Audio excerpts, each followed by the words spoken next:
Bismillahirrahmanirrahim. Assalamualaikum warahmatullahi wabarakatuh.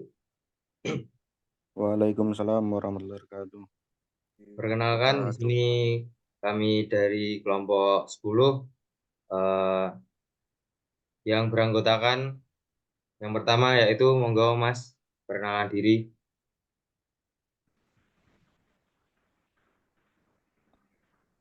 Perkenalkan, saya Ilham Deni Anggoro, NIM 46. Perkenalkan saya Ananda Aji, NIM 16. Perkenalkan, nama saya Muhammad David Zain, M44. Dan perkenalkan saya sendiri Muhammad Yoga Pamungkas, NIM 43. Di sini kami akan mempresentasikan eh, materi agresivitas dalam olahraga. Presentasi ini sebagai tugas dari mata kuliah sosiologi olahraga. Langsung saja masuk pada materi.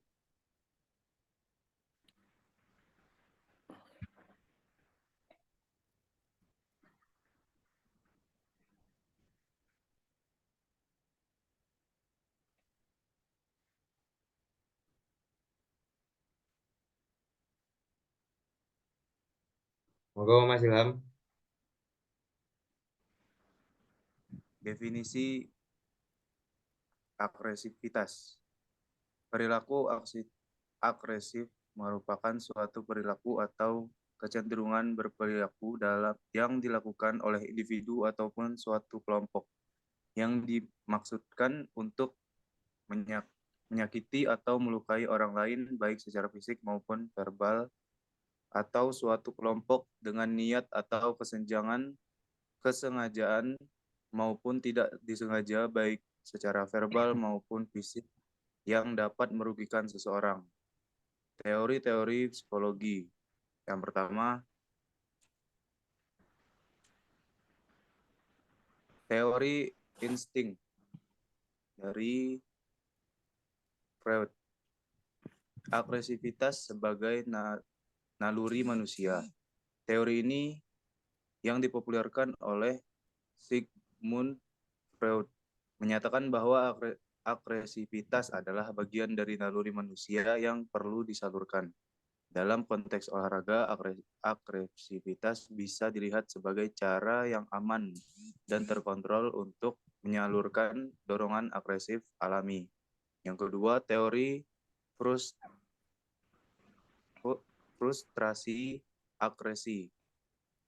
Respon terhadap frustasi. Teori ini yang dikembangkan oleh John Dollard dan rekan-rekannya menyatakan bahwa agresivitas adalah respon terhadap frustasi dalam olahraga, kegagalan untuk mencapai tujuan seperti kekalahan dalam pertandingan atau kegagalan mencetak gol dapat memicu agresivitas.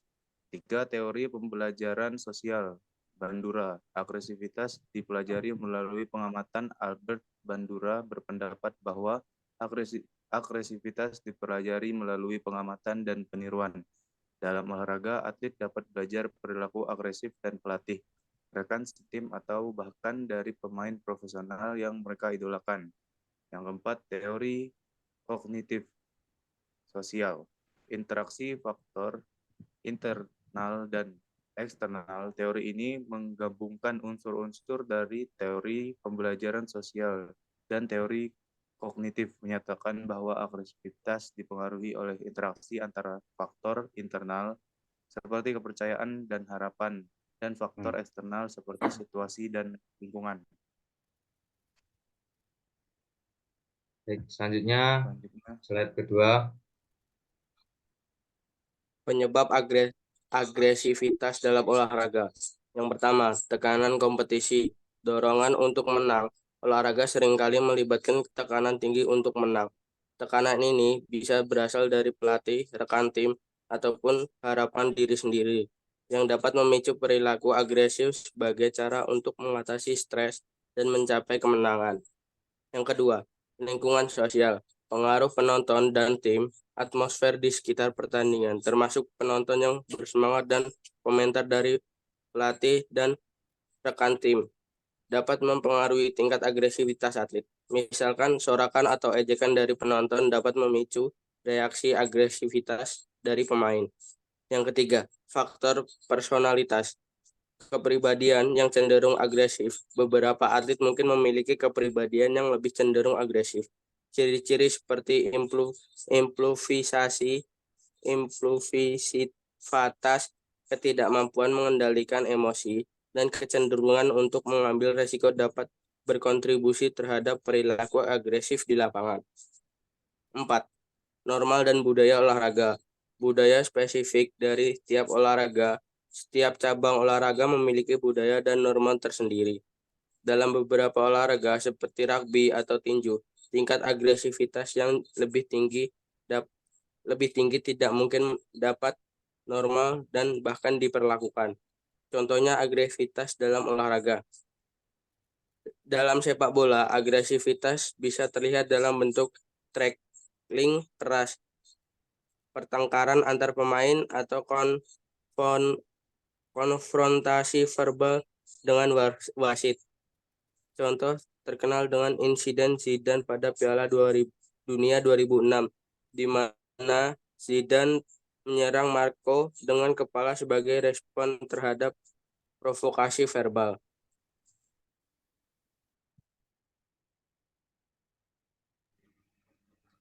Selanjutnya slide ketiga. Berikutnya dampak agresivitas. Yang pertama, dampak positif dapat meningkatkan performa, fokus, dan energi pada atlet. Yang kedua, dampak negatif dapat mengakibatkan cedera serius, kerusakan citra olahraga, dan sanksi. Yang ketiga, dampak pada penonton. Meningkatkan ketegangan, memicu agresivitas penonton. Strategi pengelolaan. Yang pertama, latihan psikologis, kontrol diri, dan manajemen emosi. Mengajarkan atlet teknik kontrol diri dan manajemen emosi dapat membantu mengurangi perilaku agresif. Pendekatan seperti visualisasi, mediasi, dan latihan pernafasan bisa efektif. Yang kedua, kebijakan dan penegakan aturan. Hukuman tegas dan konsisten. Organisasi olahraga harus memiliki kebijakan yang jelas dan konsisten dalam menegakkan aturan terhadap perilaku agresif. Hukuman yang tegas dan konsisten dapat mencegah terulangnya perilaku tersebut. Yang ketiga, pendidikan dan kesadaran. Dampak negatif dan fair play. Pendidikan dan kesadaran meningkatkan kesadaran tentang dampak negatif dari agresivitas dan pentingnya fair play dapat membantu mengubah sikap dan perilaku atlet. Program pendidikan bisa melibatkan pelatihan, pemain, dan penonton. Yang keempat, menciptakan lingkungan positif. Budaya tim yang mendorong budaya tim yang positif dan mendukung bisa mengurangi tekanan yang memicu agresivitas. Lingkungan yang mendukung dan inklusif dapat membantu atlet merasa tenang dan terkontrol. Baik, sampailah pada ujung presentasi. Tadi sudah disampaikan hasil diskusi kami, yang dimana kesimpulannya adalah agresivitas dalam olahraga adalah fenomena yang kompleks dan multifaset, dipengaruhi oleh berbagai faktor, dari tekanan kompetisi hingga norma budaya olahraga tertentu. Meskipun agresivitas dapat memiliki dampak positif dalam meningkatkan performa, namun dampak negatifnya tidak bisa diabaikan, termasuk potensi cedera dan kerusakan citra olahraga. Oleh karena itu, penting untuk memahami akar agresivitas dan mengembangkan strategi efektif untuk mengelolanya. Seperti yang sudah dijelaskan tadi, yaitu pelatihan psikologis, kebijakan dan penegakan hukum yang diatur oleh organisasi olahraga, lalu pendidikan dan kesadaran, dan yang terakhir, menciptakan lingkungan yang positif. Dengan pendekatan yang tepat, agresivitas dalam olahraga dapat dikelola sehingga mendukung persaingan yang sehat dan fair play. Nah, dari hasil diskusi kami masih banyak kurangnya.